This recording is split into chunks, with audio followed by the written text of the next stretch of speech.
Bismillahirrahmanirrahim. Assalamualaikum warahmatullahi wabarakatuh. Saudaraku yang dirahmati Allah Subhanahu wa ta'ala, puji syukur kepada Allah yang telah menciptakan Nur Muhammad Rasulullah sallallahu alaihi wasallam. Dari Nur Muhammad tersebut terciptalah alam semesta beserta isinya, termasuk diri kita sebagai hambanya. Ada sebuah kisah menarik dan indah antara Rasulullah SAW dengan Sayyidah Aisyah radhiyallahu anha. Suatu ketika Aisyah mengatakan, aku ketika memandang Rasulullah terasa tenanglah diriku.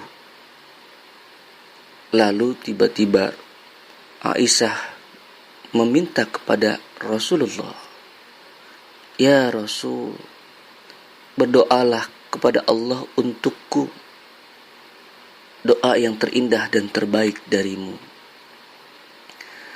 Lalu Rasulullah SAW mengangkat kedua tangannya dan berdoa, Allahumma gfir li Aisyata ma taqaddama min dhanbiha wa ma ta'akhkhar, ma asarras wa ma a'lanat. Ya Allah, ampunilah Aisyah seluruh dosanya yang lalu dan yang akan datang, dosanya yang terlihat dan yang tersembunyi. Mendengar doa Rasulullah SAW, Aisyah radhiyallahu anha kemudian tersenyum lebar dan tertawa. Saking senangnya sampai-sampai ia menjatuhkan kepalanya di pangkuan Rasulullah sallallahu alaihi wasallam. Dan kemudian Rasulullah berkata,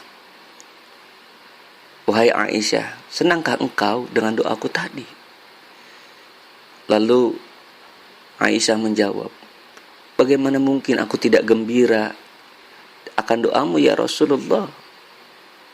Lalu Rasulullah menjawab, demi Allah, itulah doaku untuk umatku setiap sholat. Subhanallah wa bihamdi. Betapa sayangnya Rasulullah kepada umatnya, kepada kita semua, di mana hari-harinya, waktu-waktunya, di setiap sholatnya mendoakan kita agar kita tidak diazab oleh Allah Subhanahu wa ta'ala, agar kita diberi ampunan oleh Allah Subhanahu wa ta'ala dari waktu ke waktu. Rasulullah SAW sangatlah sayang kepada kita. Duhai saudara-saudaraku, ketika Rasulullah sakratul maut pun, beliau bertanya kepada Jibril, wahai Jibril, beginikah rasanya sakitnya akan sakratul maut? Kalau begitu, biarlah sakitnya sakratul maut umatku, aku yang merasakan. Subhanallah wa bihamdi. Separuh dari sakitnya sakratul maut sudah Rasulullah tanggung, wahai saudaraku.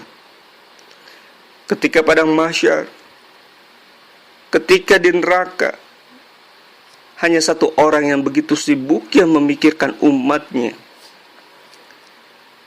begitu sibuknya bagaimana mencari umatnya supaya memberikan syafaatnya agar umatnya tidak disiksa oleh Allah Subhanahu wa ta'ala lantaran perbuatan mereka masing-masing.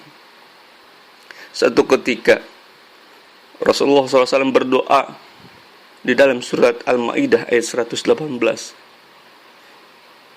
jika engkau menyiksa mereka, ya Allah, maka sesungguhnya mereka adalah hamba-hamba engkau.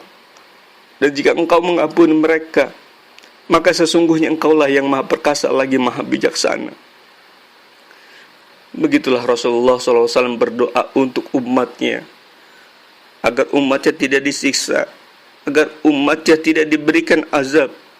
Hanya Rasulullah yang sayang kepada kita.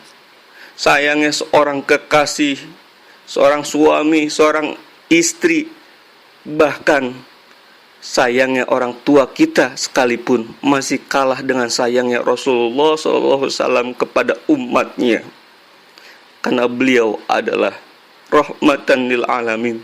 Sebagaimana Allah berfirman, "Wa ma arsalnaka illa rahmatan lil alamin." Dan tidaklah kami mengutus kamu, wahai Muhammad, melainkan untuk menjadi rahmat bagi semesta alam. Subhanallah. Mudah-mudahan kita tidak melupakan jasa-jasa indah dan terbaik dari Rasulullah sallallahu alaihi wasallam. Begitu besar ya cinta Rasulullah kepada kita, maka patutlah bagi kita untuk senantiasa mencintai Rasulullah melebihi diri kita sendiri. Karena beliaulah yang memberikan syafaatnya untuk keselamatan kita di dunia wal akhirah. Semoga kita menjadi hamba-hamba Allah yang mencintai dan dicintainya, dan menjadi umat Rasulullah, mencintai dan dicintai oleh Rasulullah sallallahu alaihi wasallam. Maka salah satu bentuk cinta kita kepada Rasulullah, menjaga sunnahnya, menjaga akhlakul karimah, dan memperbanyak sholawat kepadanya. InsyaAllah kita menjadi umat terbaik di sisi Allah Subhanahu wa ta'ala. Amin ya rabbal alamin. Wassalamualaikum warahmatullahi wabarakatuh.